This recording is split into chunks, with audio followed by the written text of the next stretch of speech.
This is Block 5, Roaring Twenties, Section 3, A Changing Society, with the section beginning The Lost Generation and Alienation. World War I changed everything.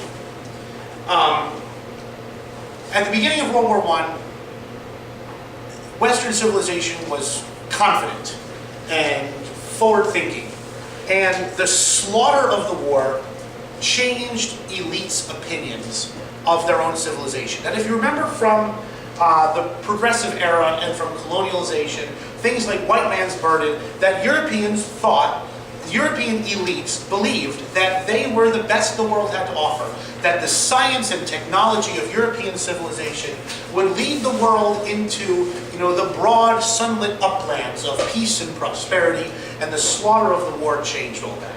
And all of a sudden, after the war, elites in both Europe and the United States looked and they saw the war, and they saw that all of this science and technology put to the purpose of slaughtering people by the millions in unnecessary and brutish ways. And artists and intellectuals and elites began questioning the very foundations of Western culture itself.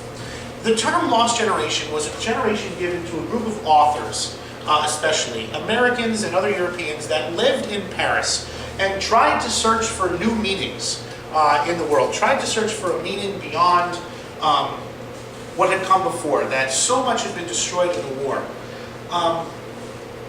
And they asked themselves, how could this supposedly good and decent civilization create the war?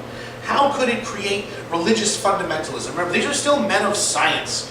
These are still men of, advanced thinking, if you will. And they looked at, the Hicks and the Sticks and their religious fundamentalism.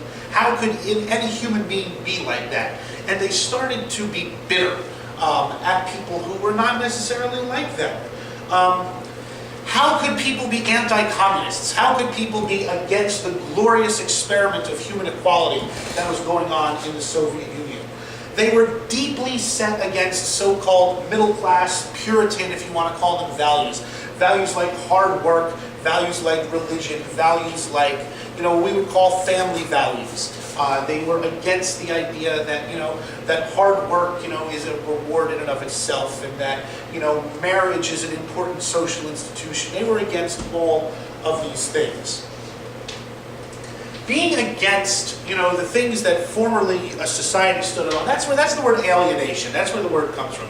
They felt, these writers and intellectuals and, people of their ilk felt separate, alienated from, divided from the rest of their society. And this alienation would go on to become a hallmark of the left wing for the rest of the 20th century, which is why you had, in Europe and the United States, Europeans and Americans actively working against their own civilization. Whether it was in support of communism or in support of today, Islamic fundamentalism, people apologizing for these illiberal, totalitarian regimes are fundamentally alienated from their own civilization. And this began after the chaos and destruction and despair of the First World War. A lot of them were damn good writers, and we're going to talk briefly about 4 of them here. F. Scott Fitzgerald is the most famous of the lost generation writers. He was an American living in Paris, and he lived a wild life there, filled with parties and booze and drinking and sex. And he married Zelda very famously, and the two of them cavorted their way around high society in Paris until I think she killed herself and he died of alcoholism at a young age. That it was not a happy ending to the marriage of F. Scott Fitzgerald and his wife Zelda. I'm sure your English teacher knows exactly what happened to them, but it was not positive. They did not get any laughs. They were so alienated that they did all these things against, middle-class Western values. His most famous book is The Great Gatsby, as many of you have probably read. And The Great Gatsby is one of these books of an alienated person, that he writes that, the material dreams of Americans were false dreams, that money and society were not the ways to human happiness. That Americans are obsessed with material culture. All of these criticisms are true. And F. Scott Fitzgerald pointed them out to Americans at the time and Americans, obviously to this day. And his alienation led him to criticize his own culture, which is fine and well and good. And his alienation also led him to rebel against his own culture through, the wild parties and the drinking and the drugs and the sex and the late nights and all those things that eventually did him in, along with many of his contemporaries. Ernest Hemingway was another famous of the Lost Generation writers. He was an American. He served in World War I as an ambulance driver. So he kind of saw the blood and the gore of the war up close. His two most famous books are The Sun Also Rises and A Farewell to Arms. His kind of literary revolution was in his style of writing. He was short and terse and to the point. But he also talked about the themes of war and manliness and what it meant to be a man, what it meant to fight in war, after the experience of the First World War.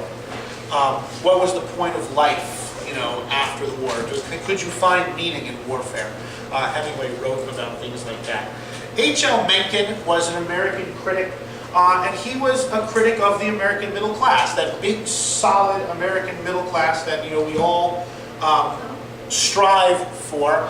Mencken turned his acidic pen on it mercilessly. And his magazine was called The American Mercury. That was Mencken's magazine.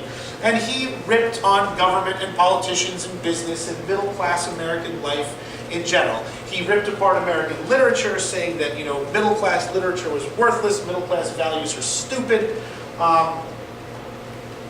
He called the great American middle class the boobocracy, just a bunch of boobs, which had a different meaning in 1920s than it does now, obviously. But he thought that the American middle class was a bunch of low-brow, materialistic, religious fundamentalist dumbasses, really. And he made no bones in arguing that. Sinclair Lewis was another writer who criticized the American middle class. His most famous work is Babbitt. Main Street is another one. And in it, Babbitt is the name of the character. Mr. Babbitt is just your totally average guy. He has an average wife, average children, an average job,